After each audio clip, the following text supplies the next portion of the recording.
मेरी आवाज़ आ रही है आप लोगों को?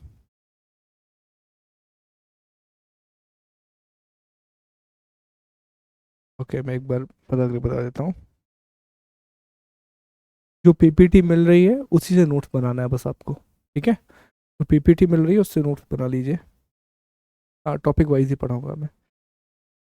ओके, एक छोटी सी बात मैं आपको बता दूँ। क्यों?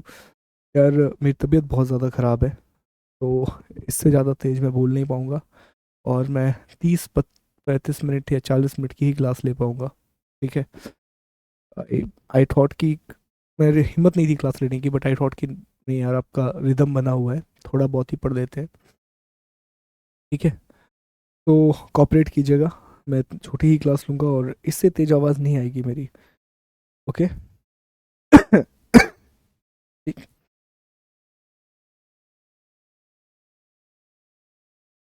चलिए, happy birthday Alka, happy birthday. Topic wise रखेंगे क्लास, अब ध्यान देते हैं। चलिए।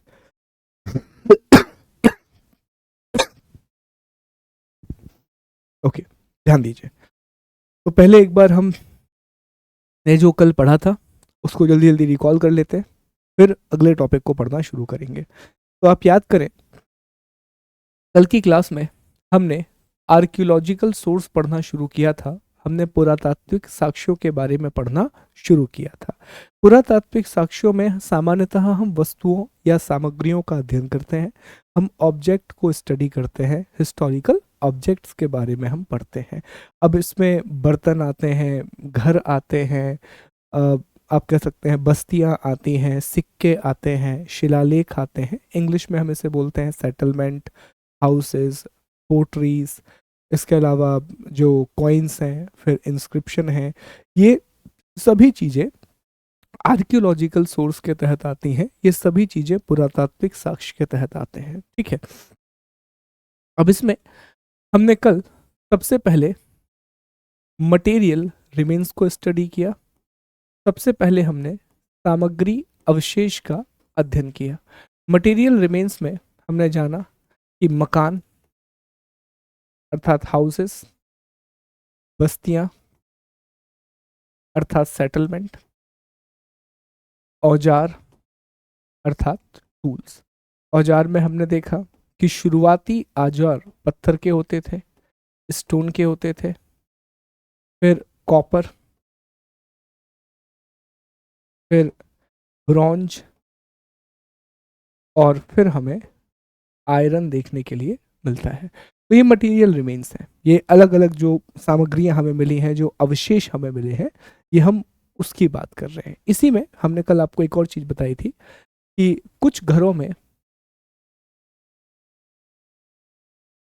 रिंग वेल्स भी देखने के लिए मिलते हैं। रिंग के आकार के कुएं देखने के लिए मिलते हैं। अब ये जितने भी रिंग वेल्स हैं, इनके बारे में हमने कल जाना था कि या तो इनका प्रयोग पानी की टंकी के रूप में होता था, या इनका प्रयोग शौचालय के लिए होता था, पाइप के लिए होता था, नालियों के लिए होता था। तो अलग अलग तरीके से इनका प्रयोग किया जाता था। ठीक है। फिर मटेरियल रिमेन्स पढ़ने के बाद आपको याद होगा, हमने सिक्कों के बारे में पढ़ा था, हमने कॉइन्स के बारे में पढ़ा था। कमेंट करके बताओ, जितना पार्टिसिपेट करोगे उतना जल्दी आपको चीज़ें याद होंगी। कमेंट करके पहले मुझे एक बात बताओ, सिक्कों के अध्ययन को हम क्या कहते हैं, हम कॉइन्स की स्टडी को क्या कहते हैं? तो जवाब आएगा कि सर, सिक्कों के अध्ययन को हम न्यूमिस्मैटिक्स कहते हैं। ठीक है, सिक्कों के अध्ययन को हम क्या कहते हैं? न्यूमिस्मैटिक्स कहते हैं। शुरुआत में जितने भी सिक्के इतिहास में पाए गए वो सभी पंचमार्क सिक्के थे। वो कैसे सिक्के थे? पंचमार्क सिक्के थे। पंचमार्क का अर्थ ये होता है कि आपने एक सील बनाई, एक पर्टिकुलर सील, और आपने एक धातु का टुकड़ा लिया और उस पर आपने मार्क कर दिया, तो इसको हम पंचमार्क कॉइन कहते हैं। अधिकांश जो सिक्के हैं वो या तो मिट्टी के थे, फिर धातु में चांदी के थे, फिर कुछ समय के बाद हमें सोने के सिक्के भी दिखते हैं, हमें तांबे के सिक्के भी दिखते हैं। तो अलग अलग प्रकार के सिक्के हमें देखने के लिए मिलते हैं। पर इस तरह से हमें सिक्के देखने के लिए मिले हैं। वहीं अगर हम पंचमार्क सिक्कों पे कि सर कौन सा मार्क इन पे होता था, तो देखिए, शुरुआत में सिर्फ प्रतीकों का इस्तेमाल किया जाता था, शुरुआत में सिर्फ सिंबल का इस्तेमाल किया जाता था। गाय का सिंबल बना दिया, भेड़ का सिंबल बना दिया, कोई आदमी का सिंगल सिंबल बना दिया, ऐसा। इसके बाद फिर देवताओं की आकृतियां देखने के लिए मिलती हैं। फिर कुछ समय के बाद हमें राजाओं की फोटो देखने के लिए मिलती है, जिसमें किंग्स की फोटो बनी हुई है। तो ये चीजें भी हमें देखने के लिए मिली थी। सिक्कों का हमने महत्व भी समझा था कि इतिहास में सिक्के बड़े महत्वपूर्ण हैं। सिक्के हमें बताते हैं कि किस समय पर इकोनॉमिक कंडीशन कैसी थी, आर्थिक हालात कैसे थे। ये चीज हमें सिक्कों के द्वारा पता चलती है। वो हमें उस क्षेत्र के प्राकृतिक संसाधनों के बारे में बताते हैं, नेचुरल रिसोर्सेज के बारे में बताते हैं, तिथि के बारे में बताते हैं, डेट के बारे में बताते हैं, और शासक अर्थात रूलर्स के बारे में भी हमें सिक्के बताते हैं। ठीक है, तो पहले हमने मटेरियल रिमेन्स का अध्ययन किया, सामग्री अवशेषों का अध्ययन किया, फिर हमने सिक्के अर्थात कॉइन्स को स्टडी किया। इसके बाद कल ही की क्लास में हमने मिट्टी के बर्तनों की चर्चा भी की थी, याद है आपको? हमने मिट्टी के बर्तन पढ़े थे, हमने पोटरी के बारे में भी बात की थी। अगेन, मिट्टी के बर्तन हमें क्या बताते हैं? तो सर ये किसी भी समय के हमें कला की जानकारी देते हैं, आर्ट की इंफॉर्मेशन देते हैं। अब सबसे पहले जो मिट्टी के बर्तन हमें देखने मिलते हैं वो नियोलिथिक एज अर्थात नव पाषाण युग में देखने के लिए मिलते हैं। इस समय जो मिट्टी के बर्तन हैं वो हाथ से बनाए जाते थे और बहुत ही सिंपल, बहुत ही सरल प्रकार के बर्तन देखने मिलते हैं। फिर हम इंडस वैली सिविलाइजेशन में आते हैं। यहाँ पर हमें आर्क्ड बर्तन, ओका बर्तन देखने के लिए मिलते हैं। गेरुआ रंग के बर्तन देखने के लिए मिलते हैं। बेसिकली ओका जिसे कहा जाता है, तो गेरुआ रंग के बर्तन देखने मिलते हैं। ओका के अलावा, गेरुआ के अलावा इसी समय हमें ब्लैक एंड रेड वेयर अर्थात काले और लाल रंग के बर्तन भी देखने मिलते हैं। वहीं जब हम वैदिक एज की बात करते हैं तो वैदिक एज में दोस्तों आप जान रहे हैं कि चित्रित धूसर मृदभांड हमें देखने के लिए मिलता है, अर्थात पेंटेड ग्रे वेयर, चित्रित धूसर मृदभांड। ठीक है, धूसर मतलब ग्रे, ग्रे रंग के बर्तन देखने मिलते हैं। चित्रित मतलब उनके ऊपर चित्र बने हुए हैं, तो चित्रित धूसर मृदभांड देखने के लिए मिलते हैं। वहीं फिर जब आप आगे बढ़ेंगे मौर्यन, तो मौर्यन पीरियड में दोस्तों आप जान रहे होंगे कि यहाँ आपको चक्के का प्रयोग देखने मिलता है, व्हील का प्रयोग देखने मिलता है। तो बर्तन ज़्यादा गोल है और साथ ही साथ काले रंग के बर्तन हैं, ब्लैक रंग के आपको बर्तन देखने के लिए मिलते हैं। तो ब्लैक वेयर्स देखने के लिए मिलते हैं और व्हील का प्रयोग शुरू हो चुका था, चक्के का प्रयोग शुरू हो चुका था। तो ये वो टॉपिक है जो हमने कल की क्लास में पढ़ा था, आर्कियोलॉजिकल सोर्सेस में कल एक टॉपिक हमारा रह गया था जो हमें आज की क्लास में डिस्कस करना है, और ये टॉपिक है शिलालेख। आज की क्लास में हम इंस्क्रिप्शंस के बारे में पढ़ेंगे, हम शिलालेख के बारे में पढ़ेंगे इस क्लास में, फिर और भी टॉपिक पढ़ेंगे। तो अभी जो हमें टॉपिक पढ़ना है, ये टॉपिक क्या है? शिलालेख। इंग्लिश में इसे इंस्क्रिप्शन कहा जाता है। ठीक, अब पहले दो शब्द हैं। एक शब्द है सर अभिलेख अर्थात इंस्क्रिप्शन, और दूसरा शब्द है सर शिलालेख अर्थात रॉक एडिक्ट। तो इन दोनों में अंतर क्या है? देखो, शब्द को समझो। यहां पर एक शब्द है शिला और दूसरा शब्द है लेख। एक वर्ड है यहां पर रॉक और दूसरा वर्ड है यहां पर राइट। तो इसका अर्थ क्या हुआ कि चट्टान पर लिखना, शिला पर लिखना।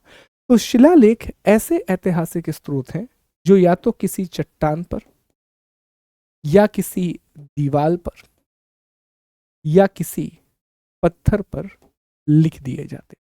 जो रॉक एडिक्ट हैं वो जर्नली किसी रॉक के ऊपर, जैसे कि अभी हम रुद्र दामन के जूनागढ़ अभिलेख के बारे में पढ़ेंगे।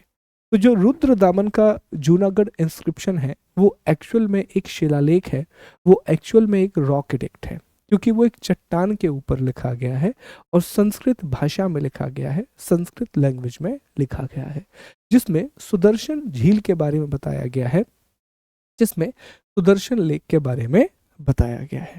ठीक है, तो शिलालेख का अर्थ ये होता है, रॉक एडिक्ट नाम से ही समझ में आ रहा है, ये चट्टान, पत्थर, दीवाल, इन सब पर लिखे जाते थे, जबकि अभिलेख जो हैं ये सामान्यतः धातु पर लिखे जाते थे।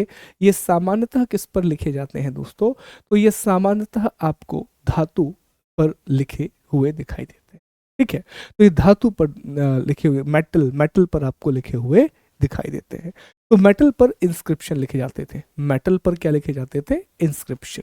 लेकिन आप देखेंगे कि इतिहास में हर एक के लिए इंस्क्रिप्शन वर्ड का इस्तेमाल ही किया गया है, हर एक के लिए अभिलेख का इस्तेमाल ही किया गया है। पर हमें अंतर पता होना चाहिए कि शिलालेख सामान्यतः चट्टान और पत्थर पर लिखे जाते थे, लेकिन जो अभिलेख हैं, इंस्क्रिप्शन है, ये सामान्यतः धातु पर लिखे जाते थे। ठीक है, तो ये दोनों में एक अंतर है, दोनों में एक बेसिक डिफरेंस है। अब हमें आगे बढ़ना है और समझना है एक एक टॉपिक के बारे में, तो ध्यान से समझिएगा। पहले मैं आपको कुछ फोटो दिखा देता हूँ। ये देखिए, इस तरह से होते थे। ये क्या है? एक शिलालेख है, इंस्क्रिप्शन है, इसमें उन्होंने कुछ बीच में लिख दिया। स्तंभ लेख कहा जाता है, इसे पिलर इंस्क्रिप्शन कहा जाता है, क्योंकि ये पिलर पर लिखा हुआ है। ओके, अब एक शब्द यहां पर और समझें आप। देखें, ध्यान दें, जो शिलालेख का अध्ययन है, जो शिलालेख का अध्ययन है, स्टडी ऑफ इंस्क्रिप्शन है दोस्तों, इसे कहा जाता है इपिग्राफी। और शिलालेखों में जो राइटिंग लिखी हुई है, जो लेख लिखा गया है, राइटिंग, इसके अध्ययन को हम पेलियोग्राफी कहते हैं। देखो, दो अलग अलग शब्द हैं, ध्यान से इन शब्दों को समझ लो। पहले एक शब्द है एपिग्राफी और एक शब्द है पेलियोग्राफी। एपिग्राफी हम किसे कहते हैं? ध्यान दीजिएगा, इन चीजों को याद रखना है आपको। एपिग्राफी हम किसे कहते हैं? तो जो शिलालेख है उसके अध्ययन को हम एपिग्राफी कहते हैं। आप गए, आपने देखा कि एक चट्टान है, चट्टान पर बहुत कुछ लिखा हुआ है, तो आपने पाया कि ये तो शिलालेख है। या आप गए, आपने देखा कि एक बहुत बड़ा लोहे का पिलर है, लोहे के पिलर पर कुछ लिखा हुआ है, तो आपने कहा कि ये अभिलेख है, ये तो इंस्क्रिप्शन है। तो जब आप इसका अध्ययन करने लग जाते हैं, जब आप इसकी स्टडी करने लग जाते हैं, तो इसे एपिग्राफी कहा जाता है। तो याद करें, हमने पहला पढ़ा था कि सिक्कों के अध्ययन को हम क्या कहते हैं? तो सिक्कों के अध्ययन को हम न्यूमिस्मैटिक्स कहते हैं। क्या कहते हैं दोस्तों? न्यूमिस्मैटिक्स के नाम से जानते हैं। और शिलालेख के अध्ययन को हम एपिग्राफी के नाम से जानते हैं। अब ये तो शिलालेख का अध्ययन है, लेकिन शिलालेख में ये जो लेख लिखा गया, ये जो राइटिंग का इस्तेमाल किया गया है, इस राइटिंग के अध्ययन को, ध्यान दीजिएगा, शब्दों को समझना, शिलालेख के अध्ययन को हम एपिग्राफी कहते हैं, लेकिन इसकी ये जो राइटिंग है, इसमें ये जो राइटिंग लिखी हुई है, इस राइटिंग के अध्ययन को हम पेलियोग्राफी कहते हैं। एक्चुअली सिर्फ शिलालेख नहीं, कोई भी आप प्राचीन लिखावट का जब अध्ययन करते हैं, एंशियंट राइटिंग को आप स्टडी करते हैं, तो राइटिंग की स्टडी को, लिखावट के अध्ययन को हम पेलियोग्राफी कहते हैं। तो ये दोनों अलग अलग शब्द हैं, ध्यान रखिएगा। यहाँ से सवाल पूछा जा सकता है कि पेलियोग्राफी क्या है और एपिग्राफी क्या है। एक बार मैं और रिपीट कर देता हूँ। Epigraphy is the study of inscription and rock edict. जो एपिग्राफी है वो शिलालेख और अभिलेख का अध्ययन है। वहीं जो पेलियोग्राफी है, जो क्या है दोस्तों? पेलियोग्राफी। तो पेलियोग्राफी लिखावट का अध्ययन है। Palaeography is the study of palaeography is the study of ancient writing. क्या है? Palaeography is the study of ancient writing. तो वो प्राचीन लिखावट का अध्ययन है। क्लियर? तो ये दो तीन बातें मुझे लगता है कि आपके दिमाग में बड़ी स्पष्ट हो गई होंगी शिलालेख को लेकर के, एपिग्राफी को लेकर के। अब कुछ बहुत बेसिक बातों की चर्चा करते हैं, बहुत ही बेसिक बातें कि सर हमें ये समझ में आ गया कि शिलालेख का अर्थ क्या है, हमें ये भी समझ में आ गया कि अभिलेख का अर्थ क्या है। तो अब ये बताइए कि सबसे पुराना सबसे पुराना, कुछ भी ले लें, सबसे पुराना अभिलेख कौन सा है? सबसे पुराना अभिलेख कौन सा है? इंग्लिश में हम इसे कहेंगे oldest inscription found in India. Oldest inscription found in India. तो ये है दोस्तों हड़प्पा। हड़प्पा के सिक्के। हड़प्पा के जो क्वाइंस हैं, जो हड़प्पन क्वाइंस हैं, उनके ऊपर बहुत कुछ लिखा हुआ है, उनके ऊपर बहुत सारी चीजें राइट की गई हैं, बट अब तक हम इन्हें पढ़ नहीं पाए। तो अब अगला सवाल यहां से बनेगा कि सबसे, भारत की बात हो रही है, ठीक है, सबसे पुराना अभिलेख जिसे जिसे पढ़ा जा चुका है, oldest inscription which has deciphered, which has deciphered. तो जो सबसे पुराने अभिलेख हैं जिन्हें पढ़ा जा चुका है, उसमें आते हैं अशोक के अभिलेख। अशोक के अभिलेख। अशोक जो कि मौर्य साम्राज्य का एक राजा था, अशोक ने बहुत बड़ी मात्रा में अभिलेख बनवाए थे, अशोक ने बहुत बड़ी मात्रा में इंस्क्रिप्शन बनवाए थे। और एक अंग्रेजी अधिकारी थे जिनका नाम था जेम्स प्रिंसेप। अंग्रेजी अधिकारी का नाम क्या था? James Prinsep. तो जेम्स प्रिंसेप ने पहली बार अशोक के अभिलेखों को डिसाइफर किया था, पहली बार इन्होंने अशोक के अभिलेखों को पढ़ा था। तो कई बार वनडे एग्जाम में ये प्रश्न बन जाता है, जो वनडे एग्जाम है उसमें अक्सर ये प्रश्न बन जाता है कि बताइए किस व्यक्ति के द्वारा पहली बार अशोक के अभिलेखों को पढ़ा गया, तो उसमें नाम आएगा जेम्स प्रिंसेप के द्वारा पहली बार अशोक के अभिलेखों को पढ़ा गया था। 1837 के आसपास की बात है, 1837 के आसपास की बात है, ठीक है। तो एक और बेसिक जानकारी हमें मिल गई। अब अगला प्रश्न ये आता है कि सर ये जो अभिलेख होते हैं ये कितने प्रकार के होते हैं, ये कितने टाइप के होते हैं, ये जो अभिलेख हैं इनके प्रकार क्या हैं, what are the various types of inscription. तो इसमें सबसे पहले आते हैं प्रशासनिक, इसको इंग्लिश में एडमिनिस्ट्रेटिव या रॉयल इंस्क्रिप्शन कहा जाता है। तो देखिए अभिलेखों का प्रयोग जो अशोक के समय पर हुआ उसमें आदेश देने के लिए होता था, कि जैसे कोई आदेश देना है तो आपने एक अभिलेख में लिख दिया, कोई पर्टिकुलर गाइडलाइन देनी है तो आपने अभिलेख में लिख दिया। तो जब भी आप अभिलेखों का इस्तेमाल कोई शासकीय जानकारी देने के लिए करते हैं, कोई राजकीय जानकारी देने के लिए करते हैं, तो ऐसे अभिलेखों को हम शासकीय अभिलेख कहते हैं। When a person or king uses the inscription to give the information, administration or royal information, it is known as the royal inscription. जब भी कोई किंग कोई भी रॉयल इंफॉर्मेशन या कोई भी एडमिनिस्ट्रेटिव इंफॉर्मेशन देने के लिए इसका प्रयोग करते हैं तो उसे हम रॉयल इंस्क्रिप्शन के नाम से जानते हैं। दूसरा इसमें आता था राजस्व, रेवेन्यू। बहुत से इंस्क्रिप्शन आपको मिलेंगे जहां राजस्व की जानकारी है, जहां पर रेवेन्यू की इंफॉर्मेशन है। तो ऐसे इंस्क्रिप्शन जहां पर रेवेन्यू की इंफॉर्मेशन है उसे रेवेन्यू इंस्क्रिप्शन कहा जाता है। ऐसे अभिलेख जिसमें राजस्व संबंधी जानकारी दी गई है, ऐसे अभिलेखों को हम क्या कहते हैं दोस्तों? राजस्व अभिलेख कहते हैं। फिर तीसरे नंबर पर इसमें आता है, थर्ड जो इसमें आता है दोस्तों, एक हो गया एडमिनिस्ट्रेटिव, एक हो गया रेवेन्यू, तीसरा इसमें आता है धार्मिक अर्थात रिलीजियस। तो रिलीजियस में दो चीजें, या तो कोई धार्मिक बात, कोई भी धार्मिक सिद्धांत, और दूसरा इसमें आता है दान, डोनेशन। अब ये चीज आपको बहुत अच्छे से पता होगी कि जो पुराने राजा होते थे वो बहुत बड़ी मात्रा में धार्मिक दान दिया करते थे, वो बहुत बड़ी मात्रा में रिलीजियस डोनेशन किया करते थे, है ना। और चूंकि वो बहुत बड़ी मात्रा में रिलीजियस डोनेशन दे रहे थे तो उन सब की जानकारी अभिलेखों में लिखती जाती थी। इवन आज भी तो होता है, जैसे हमने आपको बताया था कि कोई मंदिर वगैरह हो, जो किसी ने अगर मंदिर कंस्ट्रक्ट करवाया है, किसी ने अगर टेम्पल बनवाया है, तो हमेशा आप देखेंगे कि बाहर संगमरमर पर या ग्रेनाइट पर उसका नाम लिखा रहता है। तो पहले से ये चीज चली आ रही है। पहले भी जब राजा किसी को दान देते थे तो किसी अभिलेख में ये बात लिखवा दिया करते थे। तो ऐसे अभिलेखों को हम धार्मिक अभिलेख कहते हैं। ऐसे जो इंस्क्रिप्शन है उसे हम रिलीजियस इंस्क्रिप्शन के नाम से जानते हैं।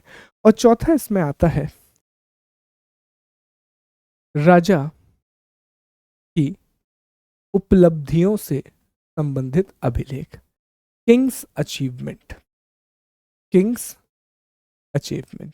इसे प्रशंसा अभिलेख भी कहा जाता है, इसे अप्रिसिएशन इंस्क्रिप्शन भी कहा जाता है। इसमें क्या होता था कि एक राजा ने जो कुछ भी अचीव किया है, जो कुछ भी उसकी अचीवमेंट है, वो एक जगह पर जाकर के लिखवा देता था। इसी को हम अप्रिसिएशन या इसी को हम क्या कहते हैं, राजा की उपलब्धियों वाले अभिलेख कहते हैं। तो ये 4 प्रकार के अलग अलग अभिलेख हमें देखने के लिए मिलते हैं। प्रशासनिक अभिलेख है, राजस्व अभिलेख है, धार्मिक अभिलेख है और राजा की उपलब्धियों से संबंधित अभिलेख है, जो किंग है उसकी अचीवमेंट से जुड़ा हुआ एक इंस्क्रिप्शन है। ठीक है, तो ये तो हो गए दोस्तों प्रकार। अब हमें जो चर्चा करनी है वो फैक्चुअल डेटा की चर्चा करनी है। और ये टेबल, जो टेबल मैं आपको पढ़ाने वाला हूँ, और टेबल के साथ साथ मैं आपको इमेज भी दिखाऊंगा। इमेज हमेशा हम यूज करेंगे हिस्ट्री में, ताकि थोड़ा सा इंटरेस्टिंग ये टॉपिक बन सके और आपको और अच्छे से समझ में आ सके। ठीक है तो अब हमें एक टेबल को स्टडी करना है और ये टेबल आपको याद करना है। ये जो टेबल है ये क्या करना है, ये पूरी की पूरी टेबल दोस्तों आपको याद करना है। ठीक है, अच्छा एक भाषा की चर्चा और कर लें जरा हम, लैंग्वेज और रह गया, फिर हम टेबल की बात करते हैं कि सर जो अभिलेख हैं उनमें किस प्रकार की भाषा का इस्तेमाल किया जाता था, उसमें किस प्रकार की लैंग्वेज का इस्तेमाल किया जाता था। तो देखिए सबसे पहले अभिलेखों में प्राकृत भाषा का इस्तेमाल किया गया।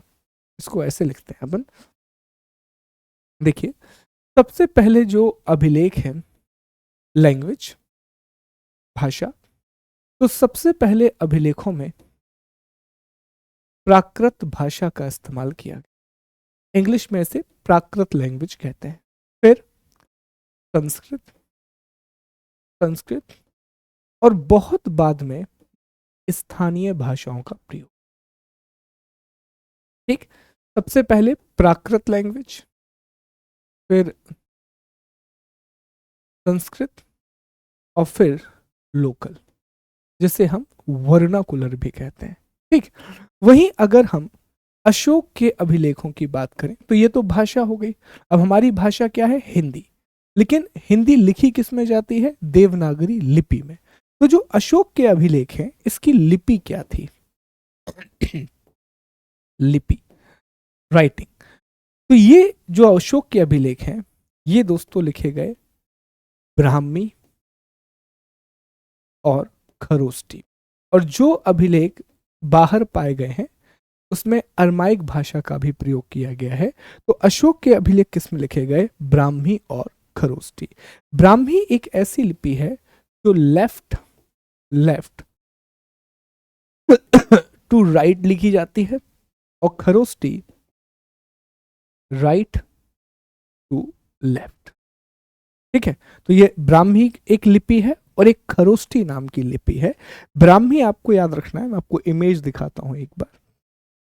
देखिए अशोका इंस्क्रिप्शन वर इनग्रेव्ड इन ब्राह्मी स्क्रिप्ट, जो कि लेफ्ट टू राइट लिखी जाती है। मतलब इस तरह से, अभी अगर मान लीजिए कि ये एक हिस्सा है तो हम अभी भी लेफ्ट टू राइट ही लिखते हैं, हम यहां से लिखना शुरू करते हैं। ये लेफ्ट है, ये राइट है। तो जैसे हम आज लिख रहे हैं वैसे ब्राह्मी स्क्रिप्ट लिखी जाती है। लेकिन जो खरोष्टी स्क्रिप्ट है वो किस में लिखी जाती है दोस्तों, वो खरोष्टी जो है वो राइट टू लेफ्ट लिखी जाती है। ये देखिए मैं आपको स्क्रिप्ट दिखा रहा हूं, तो ये ब्राह्मी है, ब्राह्मी। तो ब्राह्मी में इस प्रकार के अक्षर होते हैं। ये इसके अक्षर हैं ब्राह्मी लिपि के। These are the words letters of Brahmi script. और यहाँ देखिए ये खरोष्टी जो लिपि है उसके अक्षर हैं। These are the letters of Kharosthi script. ठीक है, तो याद क्या रखेंगे, जो अशोक के अभिलेख हैं वो किस में लिखे गए हैं, तो ब्राह्मी में लिखे गए हैं और खरोष्टी में लिखे गए हैं। ठीक है, ब्राह्मी लिपि और खरोष्टी लिपि, ब्राह्मी स्क्रिप्ट और खरोष्टी स्क्रिप्ट में लिखे गए हैं। अब ब्राह्मी कैसे लिखी जाती है, तो ब्राह्मी जैसे लेफ्ट टू राइट और खरोष्टी राइट टू लेफ्ट, ये विशेष तौर पर ध्यान रखना। ब्राह्मी उसी तरह लिखी जाती है जैसे आज हम लिखते हैं। आज चाहे हम हिंदी लिखें, इंग्लिश लिखें, हम इसी तरीके से लिखते हैं। जबकि खरोष्टी लिखी जाती है राइट टू लेफ्ट, अर्थात दाएं से बाईं ओर लिखी जाती है। तो ये दो चीजें आपको याद रखना है, ब्राह्मी और खरोष्टी। ठीक, तो ये भाषा और लिपि की चर्चा भी हो गई। अब हमें सबसे इंपॉर्टेंट टॉपिक पर आना है और अब हमें पढ़ना है मुख्य अभिलेखों के बारे में। अब ध्यान देना, यहां से फैक्चुअल डेटा आपका शुरू हो गया। मुख्य अभिलेख, इंपॉर्टेंट इंस्क्रिप्शन, मुख्य अभिलेख, इंपॉर्टेंट इंस्क्रिप्शन। ठीक है, तो सबसे पहला अभिलेख जो इसमें आता है वो है बोगज कोई अभिलेख। कौन सा अभिलेख दोस्तों, बोगज कोई अभिलेख। अब ये जो बोगज कोई अभिलेख है ये भारत में नहीं है दोस्तों, it is not in India. ये पाया जाता है एशिया माइनर। अब आप कहेंगे ये एशिया माइनर क्या है, तो तुर्की को ही हम एशिया माइनर बोलते हैं। तो तुर्की में लगभग 1400 ईसा पूर्व 1400 बीसी में, मतलब आज से कितने साल पहले, अभी हम 2000 में हैं तो 1400 और जोड़ दीजिए, तो लगभग 3400 साल पहले तुर्की में एक अभिलेख मिला है, तुर्की में एक इंस्क्रिप्शन मिला है जिसे कहा जाता है बोगज कोई इंस्क्रिप्शन। अब सर ये इंस्क्रिप्शन क्यों जरूरी है, ये इसलिए जरूरी है कि इस अभिलेख में वैदिक देवताओं की चर्चा की गई है। अभी हम थोड़े समय के बाद वैदिक लिटरेचर पढ़ेंगे, तो जब हम वैदिक लिटरेचर पढ़ेंगे, वैदिक साहित्य पढ़ेंगे, तो उसमें हम बात करेंगे कि देवताओं का बहुत महत्व था। अब ऋग्वेद में बहुत सारे देवताओं का उल्लेख किया गया है, इंद्र का, अग्नि का, विष्णु का, वरुण का। तो देवताओं की जानकारी किस में मिलती है, बोगज कोई अभिलेख में मिलती है। तो बोगज कोई अभिलेख में इंद्र, वरुण, मित्र और नासत्य देवताओं की जानकारी मिलती है। तो आपसे एक सवाल पूछ सकता है दोस्तों कि बोगज कोई अभिलेख कहाँ पर है, तो क्या जवाब देंगे, कमेंट करके बताओ कि सर अगर उसने हमसे पूछा कि बोगज कोई अभिलेख कहाँ है, वेयर इज द बोगज कोई इंस्क्रिप्शन लोकेटेड, तो हम जवाब देंगे कि ये तुर्की या एशिया माइनर में आता है। दूसरा, ये क्यों महत्वपूर्ण है, सर इसमें वैदिक देवताओं की जानकारी दी गई है, इसमें वैदिक जो डेटीज हैं उनके बारे में बताया गया है, जैसे इंद्र के बारे में बताया गया है इसमें, और साथ में नासत्य के बारे में बताया गया है, तो ये वरुण के बारे में बताया गया है। तो वैदिक देवताओं का उल्लेख किया गया है। ठीक है, अब हम चर्चा करते हैं कि भारत के कौन कौन से प्रमुख इंस्क्रिप्शन है। बहुत ध्यान दीजिएगा, एक एक पॉइंट हमें क्लास में ही याद करना है, बेहद महत्वपूर्ण है दिस फैक्चुअल इंफॉर्मेशन। ठीक, ध्यान दें। देखिए, सबसे पहला अभिलेख जो यहां पर आप देख रहे हैं यह है उत्तर मेरुर शिलालेख। इंग्लिश में से कहा जाता है उत्तर मेरुर रॉक एडिक्ट। अब ये क्यों जरूरी है, तो ये जरूरी हाल ही में हो गया। Recently prime minister Narendra Modi ने उत्तर मेरुर शिलालेख का जिक्र किया था। कहां पर स्थित है, तो यह कांचीपुरम तमिलनाडु में स्थित है। कहां पर है दोस्तों, कांचीपुरम तमिलनाडु में ये स्थित है। चेन्नई के पास एक जगह है कांचीपुरम, वहीं पर है। अब ये जरूरी क्यों है, ये इसलिए जरूरी है कि इसमें गांव में स्वशासन की बात की गई है, इसमें गांव में सेल्फ रूल की बात की गई है, और इसे बनवाया है चोल राजा पारंतक प्रथम ने। देखिए आगे जब हम पढ़ेंगे दक्षिण भारत का इतिहास, तो उसमें हम चोलों के बारे में पढ़ेंगे, हम चोल डायनेस्टी के बारे में पढ़ेंगे। दक्षिण भारत का एक बहुत बड़ा राज्य है चोल साम्राज्य, जिसके बारे में हमें अध्ययन करना है। तो चोलों का महत्व पूरे भारत में इसी रूप में है कि एक तो उनके पास बहुत अच्छी नौसेना थी, एक तो उनके पास बहुत ही अच्छी नेवी थी, और दूसरी बात, चोलों के गांव में स्थानीय स्वशासन के प्रमाण देखने के लिए मिलते हैं, हमें सेल्फ रूल के प्रमाण देखने के लिए मिलते हैं, और ये बहुत बड़ी बात है। तो अब मैं आपको दिखाता हूं एक बार, और फिर हम प्राइम मिनिस्टर मोदी के बारे में भी बात करते हैं। ये देखिए, एक मंदिर है, और मंदिर में ये दीवार देखिए, मैं इसको हाईलाइट कर देता हूँ। ये देखिए, ये जो दीवार आप देख रहे हैं, ये दीवार ये दीवार देखिए, ध्यान दीजिए। ठीक है, तो इस दीवार में अल्टीमेटली बहुत सारी बातें लिखी हुई हैं। तो ये मंदिर है, मंदिर की दीवार में ये लेख लिखा हुआ है, तो इसे हम बोलते हैं उत्तर मेरुर शिलालेख, उत्तर मेरुर रॉक एडिक्ट। और अभी प्रधानमंत्री मोदी ने इसकी बात की, उन्होंने कहा, prime minister Narendra Modi mention Uttara Merur inscription in Tamil Nadu. It is, the Prime Minister said, one of the many historical reference that establish India's India's credential as the mother of democracy. क्योंकि इसमें ग्राम सभा का जिक्र किया गया, इसमें गांव की बात की गई, कहा गया कि गांव में पंचायत जैसी सुविधाएं थी। तो ये बताता है कि भारत में बहुत पहले से डेमोक्रेसी रही है, भारत में बहुत पहले से लोकतंत्र रहा है। इसीलिए प्राइम मिनिस्टर ने कहा कि उत्तर मेरुर अभिलेख ये बताता है कि India is the mother of democracy, Bharat जितनी भी लोकतंत्र हैं उन सब की एक प्रकार से सोर्स के रूप में काम करता है। ठीक है, तो याद रखिएगा, प्रश्न पूछेगा, जवाब दीजिए आप कमेंट में। आप लोग, पहला प्रश्न आएगा, उत्तर मेरुर अभिलेख कहाँ पर है? तो क्या जवाब देंगे कि सर उत्तर मेरुर अभिलेख तमिलनाडु के कांचीपुरम में है। दूसरा सवाल, ये किस लिए महत्वपूर्ण है? सर ये चोल राजा पारंतक प्रथम ने बनवाया था। दूसरी बात, इसमें गांव में स्थानीय शासन की या स्वशासन की बात की गई है, इसमें विलेज में रूरल सेल्फ गवर्नेंस की बात की गई है, जो बताता है कि भारत में बहुत पहले से लोकतांत्रिक सरकारें थी, इंडिया में बहुत पहले से डेमोक्रेसी एस्टैब्लिश थी। ठीक है, तो ये आपका पहला है उत्तर मेरुर। हम हर एक का इमेज देखेंगे ताकि आपको समझ में आए कि क्या है क्या नहीं है।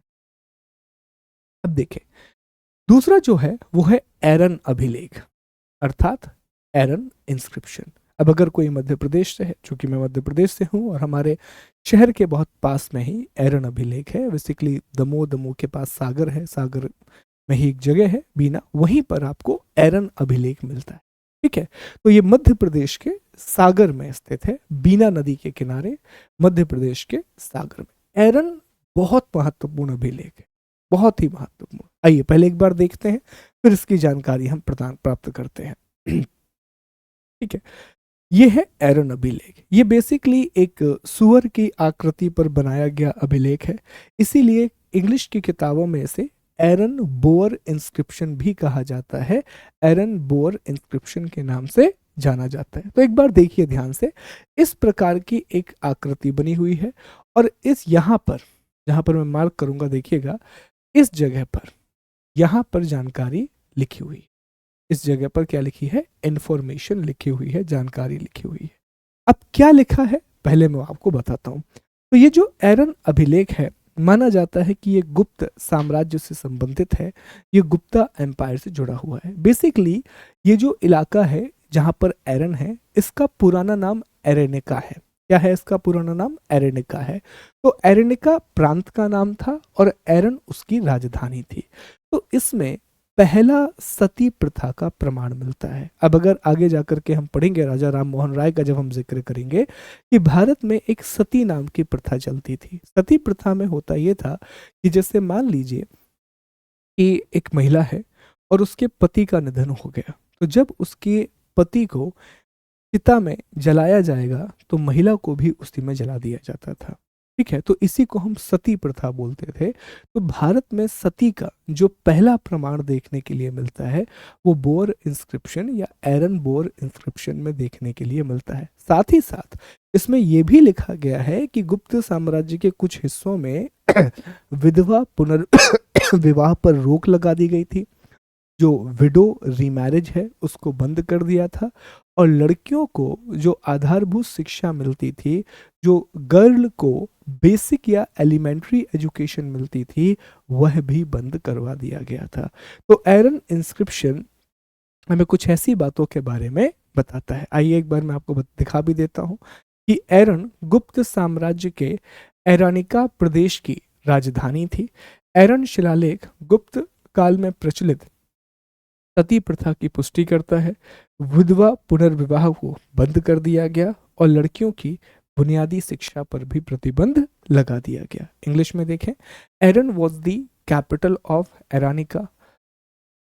Aaron inscription confirms the sati system practiced during the Gupta era. It also described the widow remarriage was banned and basic education was denied to the girl child during the Gupta era. तो ये एरन अभिलेख बताता है। तो सब एरन के बारे में प्रश्न आ चुका है। अगर कोई यहाँ पर एमपी से है तो एमपीपीएससी में 3 नंबर में एरन अभिलेख पूछा जा चुका है। और बाकी जितने भी एग्ज़ाम हैं, क्योंकि बहुत बड़ा इंस्क्रिप्शन है, बहुत बड़ी जानकारी हमें यहाँ से मिलती है, इसीलिए ये बहुत ज़्यादा महत्वपूर्ण है। ठीक, तो दूसरा सवाल है दोस्तों, पहला हो गया उत्तर मेरूर। तो उत्तर मेरूर कहाँ पर है? तमिलनाडु में, कांचीपुरम में, चोल राजा, जिससे आपको स्थानीय स्वशासन की जानकारी मिलती है।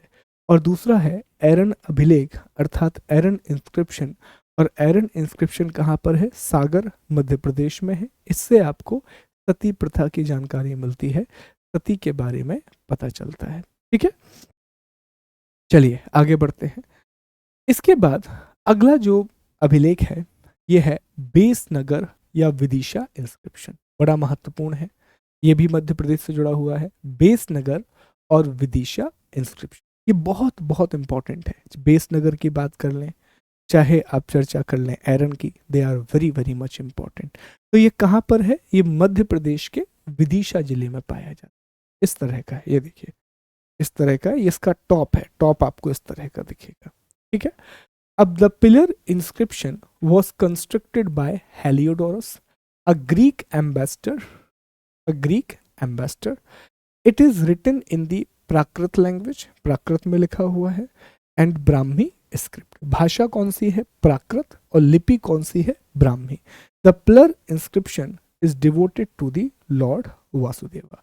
ओके, देखिए बेसनगर अभिलेख, इस शिलालेख का निर्माण यूनानी राजदूत हेलियोडोरस द्वारा किया गया था और यह शुंग काल का है, शुंग डायनेस्टी को बिलोंग करता है। ये प्राकृत भाषा और ब्राह्मी लिपि में लिखा है और ये भगवान वासुदेव को समर्पित है। ठीक है, तो इसको हेलियोडोरस का अभिलेख भी कहा जाता है, तो हेलियोडोरस इंस्क्रिप्शन भी इसको कहा जाता है। तो हेलियोडोरस इंडिया आया हुआ था, शुंग डायनेस्टी का जब इंडिया में रूल था तो वो एक एम्बेसडर के रूप में आया था। तो उसने यहाँ पर काफ़ी इंस्पायर हुआ था वो वैदिक धर्म से, वैदिक रिलीजन से, और उसने भगवान वासुदेव को समर्पित एक अभिलेख यहाँ पर बनवाया, इंस्क्रिप्शन यहाँ पर बनवाया। ठीक है, चलिए आगे बढ़ते हैं। ये देखिए, the column locally called Khamba Baba and is worshipped specially by the fisherman. ये पूजा की जाती है, जो मछुआरे हैं वो इसकी पूजा करते हैं। It bears two inscription in Brahmi, Prakrit. One of these inscription that God Vasudeva Vishnu by Heliodorus, a Greek inhabitant of the Takshila, ठीक है, who had come to the court of भागभद्रा, king of the central India, ठीक है, as an ambassador। तो ये इसमें लिखा हुआ है, इस तरह का ये पूरा का पूरा इंस्क्रिप्शन है। फिर आता है नंबर 4, और ये बहुत ज़्यादा इंपॉर्टेंट है। देखो याद करते रहना, कुछ भी चीज़ भूलना मत, इसीलिए ना हमेशा दिमाग में एक लिस्ट बनाते चलो। ये फैक्चुअल है, तो दिमाग में एक लिस्ट बनते रहनी चाहिए आपकी कि अब तक हमने क्या पढ़ा है। तो सर सबसे पहले हमने पढ़ा उत्तर मेरूर, कहाँ पर है सर? तमिलनाडु में है। फिर क्या पढ़ा सर? फिर हमने पढ़ा एरन, कहाँ पर है? मध्य प्रदेश में। फिर तीसरा हमने क्या पढ़ा सर? बेसनगर, या इसी को हम विदिशा कहते हैं, ये भी कहाँ पर है? मध्य प्रदेश। ये इंपॉर्टेंट क्यों है? क्योंकि इसमें गांव में सेल्फ गवर्नेंस अर्थात स्वशासन की बात मिलती है। आयरन क्यों है जरूरी है, इसमें सती के बारे में जानकारी है, और ये हेलियोडोरस ने बनवाया था जो कि एक ग्रीक राजदूत था। अब चौथे नंबर पर ये बहुत महत्वपूर्ण है, रुद्र दामन का गिरनार शिलालेख या जूनागढ़ शिलालेख, बहुत इंपॉर्टेंट है। रुद्र दामन का गिरनार शिलालेख या जूनागढ़ शिलालेख, ठीक है। रुद्रदामन्स रुद्रदामन्स जूनागढ़ इंस्क्रिप्शन, या फिर इसी को हम रुद्रदामन्स गिरनार इंस्क्रिप्शन, या इसी को हम जूनागढ़ इंस्क्रिप्शन के नाम से जानते हैं। अब ये कहाँ पर है, तो ये जूनागढ़ आप सभी जान रहे हैं कि गुजरात में है। यह पहला शुद्ध संस्कृत का शिलालेख है, संस्कृत भाषा में लिखा गया ये पहला इंस्क्रिप्शन है जिसे शक वंश के राजा रुद्रदमन ने लिखवाया था। इसमें कहा गया है कि चंद्रगुप्त मौर्य के राज्यपाल पुष्यगुप्त ने सुदर्शन झील पर एक बांध का निर्माण करवाया था। इंग्लिश में आपको बता देते हैं, देखें Junagadh inscription, it is the first pure Sanskrit inscription by king Rudradaman of Shaka dynasty. It says Pushyagupta the governor of Chandragupta Maurya built a dam on Sudarshan lake. तो सुदर्शन झील की जानकारी भी इसमें है। अब ये कैसा दिखता है, ये देखिए, ये रुद्रदामन का एक फोटो है जो कि क्वाइन में है। ये देखो एक चट्टान है, एक्चुअल में ये रॉक एडिक्ट है, ये वास्तविक तौर पर एक शिलालेख है, और इसी चट्टान पर पूरी जानकारी लिखी हुई है दोस्तों। इसी रॉक पर आपको पूरी इंफॉर्मेशन देखने के लिए मिलेगी। ये संस्कृत भाषा में लिखा हुआ पहला है, ठीक है। तो संस्कृत भाषा में अब प्रश्न आता भी है कि संस्कृत भाषा में लिखा गया पहला अभिलेख कौन सा है, first inscription written in the Sanskrit language. तो उसका जवाब क्या है, जूनागढ़ इंस्क्रिप्शन या जूनागढ़ अभिलेख। ये पहला था जिसे संस्कृत भाषा में लिखा गया था, जिसे संस्कृत लैंग्वेज में लिखा गया था। ध्यान रखिएगा, यह भी पूछा जाता है कि किस अभिलेख में सुदर्शन झील की जानकारी दी गई है। जो सुदर्शन लेक का डिस्क्रिप्शन है वो किस इंस्क्रिप्शन में दिया गया है, तो उसका सही जवाब होगा अगेन कि जूनागढ़ इंस्क्रिप्शन में ही मिलता है, जूनागढ़ अभिलेख में इसकी जानकारी मिलती है। ठीक है, चलिए आगे बढ़ते हैं। फिर अगला है ऐहोल, अगला है महरौली का गरुड़ स्तंभ। तो ये जो महरौली शिलालेख है दोस्तों, ये दिल्ली में है। ये एक्चुअल में बनाया गया था उदयगिरी में, मध्य प्रदेश में एक जगह है उदयगिरी, वहां पर यह बनाया गया था, लेकिन बाद में इसे दिल्ली शिफ्ट कर दिया गया। कई किताबों में लिखा है कि ऐसा काम इल्तुतमिश ने किया था, और कई किताबें राजा का नाम नहीं बताती। तो ये ओरिजिनली मध्य प्रदेश का अभिलेख है, लेकिन बाद में इसे कहां पर शिफ्ट कर दिया गया, दिल्ली। ये लोहे का बना हुआ है दोस्तों, किसका बना हुआ है, लोहे का।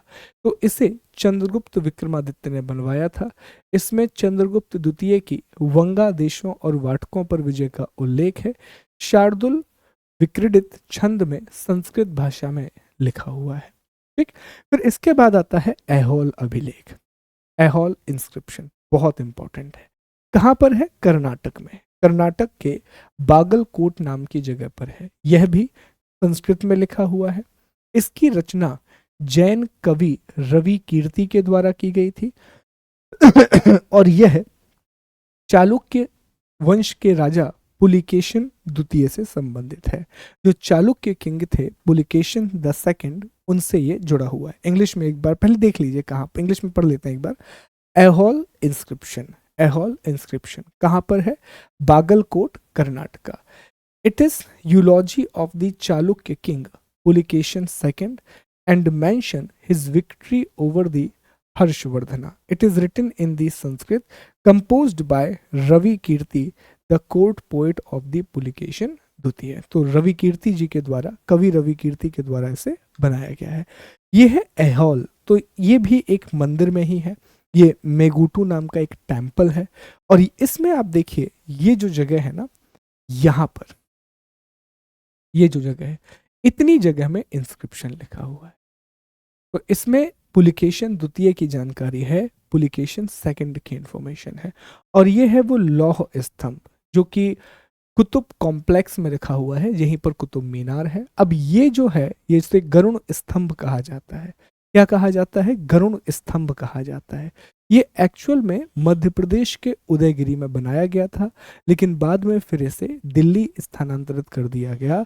राजा के द्वारा इसे दिल्ली बुलवा लिया गया था। ठीक है, तो ऐहोल इंस्क्रिप्शन है और उसी के बाजू में आप देखिए तो आपको गरुण स्तंभ देखने मिलेगा। इसकी विशेषता यही है, ये लोहे का बना हुआ है, आयरन का बना हुआ है, और इतने साल पुराना होने के बाद भी इससे कुछ नहीं हुआ। तो ये बताता है कि उस समय की जो इंजीनियरिंग थी वो कितनी खास थी, कितने विशेष तरीके से चीज़ों को बनाया जाता था, ये अब तक खराब नहीं हुआ है। तो ये अपने आप में एक अजूबा है, ये अपने आप में दिखाता है कि बहुत ही तकनीकी रूप से सक्षम लोग थे उस समय।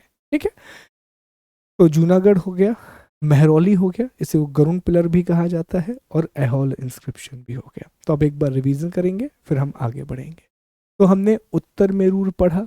कहाँ पर है दोस्तों उत्तर मेरूर? तमिलनाडु में है।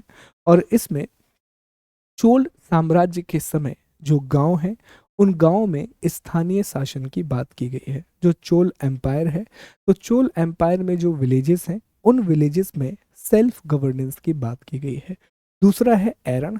एरण कहाँ पर है? मध्य प्रदेश में, और इसमें सती प्रथा की बात की गई है और ये गुप्त साम्राज्य से संबंधित है। तीसरा हमने बेसनगर पढ़ा, ये मध्य प्रदेश में है और इसे हेलियोडोरस ने बनवाया था। फिर चौथा हमने क्या पढ़ा? आइए अब हम फोर्थ की चर्चा कर लेते हैं। तो फोर्थ हमने ऐहोल के बारे में पढ़ा। तो ऐहोल इंस्क्रिप्शन कहाँ है? कमेंट करके बताओ। तो जवाब आएगा कि सर ये कर्नाटक में है। कहाँ पर है? कर्नाटक। किससे संबंधित है? सर चालुक्य राजा पुलिकेशन द्वितीय, चालुक्य किंग पुलिकेशन सेकंड से ये जुड़ा हुआ है। किसने बनाया था? जैन कवि रवि कीर्ति के द्वारा इसे बनाया गया था। और इसमें पुलिकेशन द्वितीय ने किस तरह हर्षवर्धन को हराया था इसके बारे में बात की गई है। फिर हमने पांचवा कौन सा पढ़ा? तो सर हमने रुद्र दामन का गिरिनार अभिलेख पढ़ा। कहाँ पर है? सर ये जूनागढ़ में है, जूनागढ़ गुजरात में है। सर ये संस्कृत का पहला अभिलेख है, संस्कृत का पहला अभिलेख है और इसमें सुदर्शन झील की जानकारी दी गई है, इसमें सुदर्शन लेक की इंफॉर्मेशन दी गई है। हमने सर एक महरौली अभिलेख के बारे में भी पढ़ा। महरौली, इसी को गरुण स्तंभ भी कहा जाता है। ये एक्चुअल में मध्य प्रदेश के उदयगिरी में बनाया गया था, एमपी के उदयगिरी में, लेकिन बाद में इसे दिल्ली ट्रांसफर कर दिया गया और फिलहाल ये दिल्ली के कुतुब कॉम्प्लेक्स में है। दिल्ली का जो कुतुब कॉम्प्लेक्स है उसमें ही है। तो जितना रिवीजन करते रहेंगे उतना आपको याद होगा और ये चीज ना बहुत बेस बन जाता है आपका। आगे जाकर के बार बार जब आप इनके बारे में पढ़ेंगे तो आपके लिए बहुत आसान हो जाएगा, बहुत ही आसान। ठीक, चलिए 4 और बचे हैं, 6 हो गए हैं, 4 और बचे हैं। आइए इन 4 के बारे में और पढ़ लेते हैं। अगला है इलाहाबाद स्तंभ शिलालेख। इसे प्रयाग प्रशस्ति भी कहा जाता है। कहाँ पर है? इलाहाबाद उत्तर प्रदेश में है।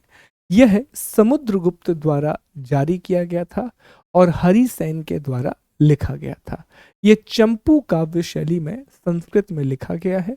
इसमें समुद्रगुप्त की उत्तर और दक्षिण दोनों विजयों का उल्लेख किया गया है।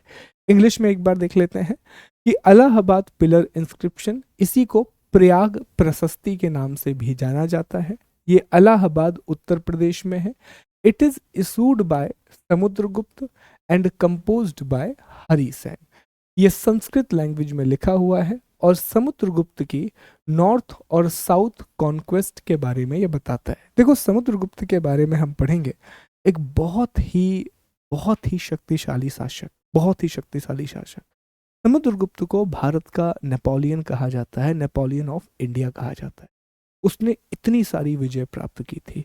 तो जो प्रयाग प्रशस्ति है या इलाहाबाद इंस्क्रिप्शन है, इसमें समुद्रगुप्त की विजय के बारे में बताया गया है कि समुद्रगुप्त ने कैसे एक्सपेंशन किया, कैसे वो अलग अलग देशों पर उसने या अलग अलग क्षेत्रों पर उसने अधिकार किया। तो संस्कृत भाषा में ये लिखा हुआ है। इलाहाबाद के उत्तर प्रदेश के प्रयागराज में ये स्थित है। समुद्रगुप्त की विजय के बारे में ये बताता है और लिखा किसने है? तो हरिसेन के द्वारा इसे कंपोज्ड किया गया। याद रखिएगा, बड़ा ही महत्वपूर्ण है। आइए मैं आपको दिखाता हूँ, ये देखिए, ये है, और बीच में फिर यहाँ पर इस जगह पर लिखा हुआ है ये देखिए, इसी को आप जूम कर देंगे तो इस तरह से लिखा हुआ है। इतनी सारी जानकारी, बहुत सारी जानकारी दी गई है, बहुत सारी इंफॉर्मेशन दी गई है। और लगभग हर एक प्रकार की जो विजय है जो समुद्रगुप्त ने प्राप्त की थी, हर एक प्रकार की विजय के बारे में बताया गया है। ठीक है, तो यह है प्रयाग प्रशस्ति ऑफ समुद्रगुप्त, प्रयाग समुद्रगुप्त की प्रयाग प्रशस्ति। प्रशस्ति क्यों? क्योंकि उसमें समुद्रगुप्त की अचीवमेंट के बारे में बताया गया है। ठीक है, इसके बाद हाथी गुम्फा। अब हाथी गुम्फा भी बड़ा इंपॉर्टेंट है। यहाँ आपको भारतवर्ष नाम का प्रयोग देखने मिलेगा, भारतवर्ष हाथी गुम्फा प्रयोग में। हाथी गुम्फा कहाँ पर है? उड़ीसा, उदयगिरी की गुफाएं, उड़ीसा, भुवनेश्वर। ठीक है, ये खारवेल के द्वारा बनाया गया था, जो कि कलिंग के राजा थे। ये ब्राह्मी लिपि में लिखा गया है और यह खारवेल के द्वारा किए गए अलग अलग सैन्य अभियानों की जानकारी देता है। तो कलिंग के राजा थे, इस तरह से कुछ बनाया गया बाद में। ये कलिंग के राजा थे खारवेल, और ये उदयगिरी की गुफाएं हैं। उदयगिरी मध्य प्रदेश में भी है एक, और एक उदयगिरी उड़ीसा में भी है, तो कंफ्यूज मत होइएगा। ठीक है, उदयगिरी मध्य प्रदेश में भी है और उदयगिरी उड़ीसा में भी है। तो ये उदयगिरी की गुफाएं हैं, they are the caves of the Udayagiri, जो यहाँ आपको देखने मिलेंगी दोस्तों। और उदयगिरी की ये जो गुफाएं आपको यहाँ देखने मिल रही हैं, इसी के अंदर जैसे ही आप इसके अंदर जाएंगे तो यहाँ इस तरह से आपको इंस्क्रिप्शन देखने मिलेगा, और इसको कहा जाता है हाथी गुम्फा अभिलेख, इसको कहा जाता है हाथी गुम्फा इंस्क्रिप्शन। ठीक है, तो इसे क्या कहा जाता है? हाथी गुम्फा अभिलेख कहा जाता है, हाथी गुम्फा इंस्क्रिप्शन कहा जाता है। तो ये आपको पता होना चाहिए। चलिए आगे बढ़ते हैं। अगला है लुम्बिनी पिलर, इंपॉर्टेंट नहीं है, नेपाल में है, और इसमें बताया गया है कि अशोक ने बुद्ध भगवान के बर्थ प्लेस को विजिट किया था। इसके बाद ये है मंदसौर इंस्क्रिप्शन, हाँ मंदसौर अभिलेख। ये दो अलग अलग रेड स्टोन पिलर पर बनाया गया है। ये मध्य प्रदेश के मंदसौर जिले में स्थित है। यह सन टेम्पल के बारे में बताता है।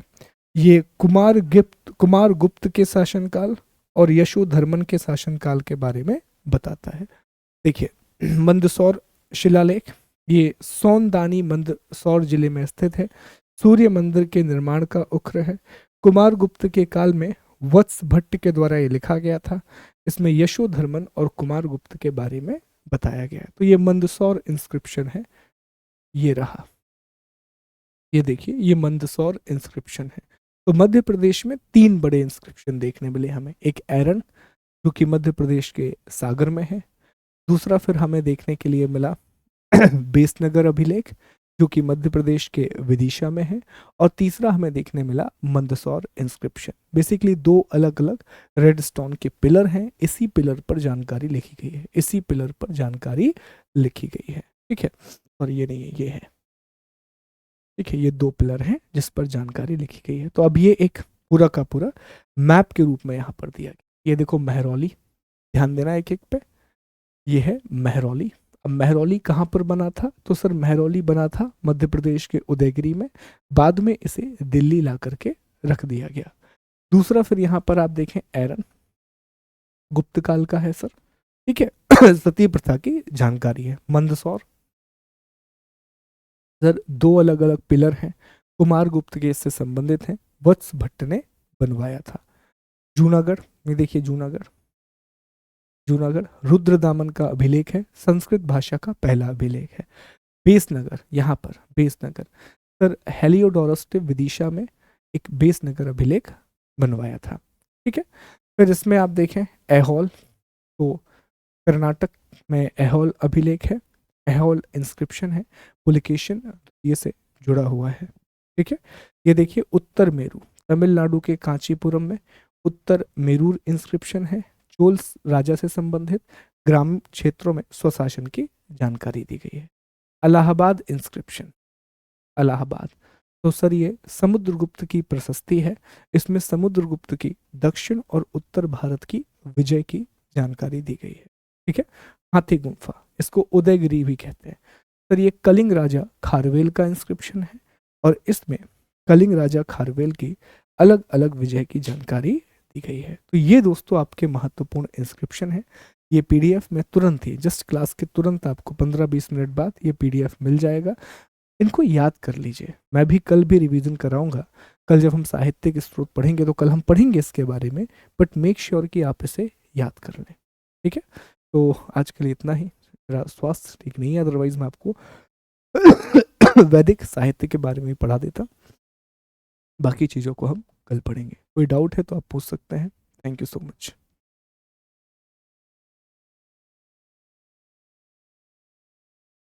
बताइए, कोई डाउट है? Any problem?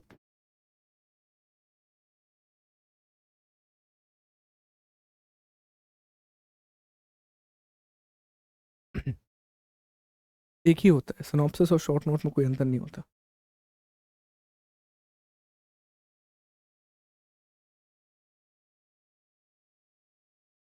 देखो, भाषा, हम हिंदी बोलते हैं, हिंदी हमारी भाषा है, लेकिन जब हिंदी लिखते हैं तो लिखने की लिपि देवनागरी है।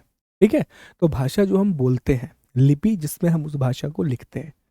ठीक, जैसे प्राकृतिक भाषा है, उसकी लिपि ब्राह्मी और खरोष्ठी है। ये है।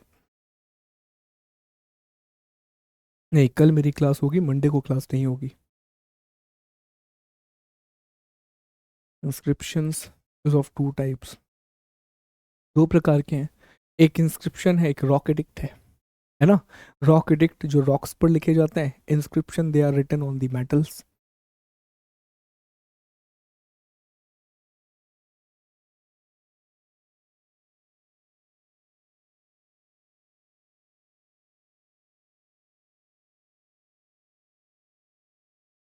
ओके,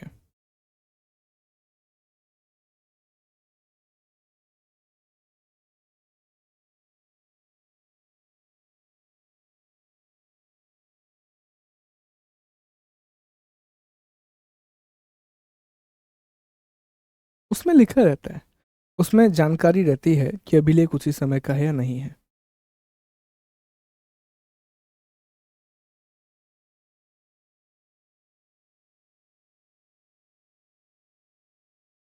ठीक है,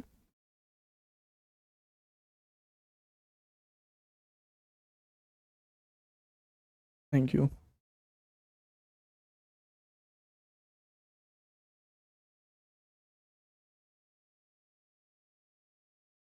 ओके,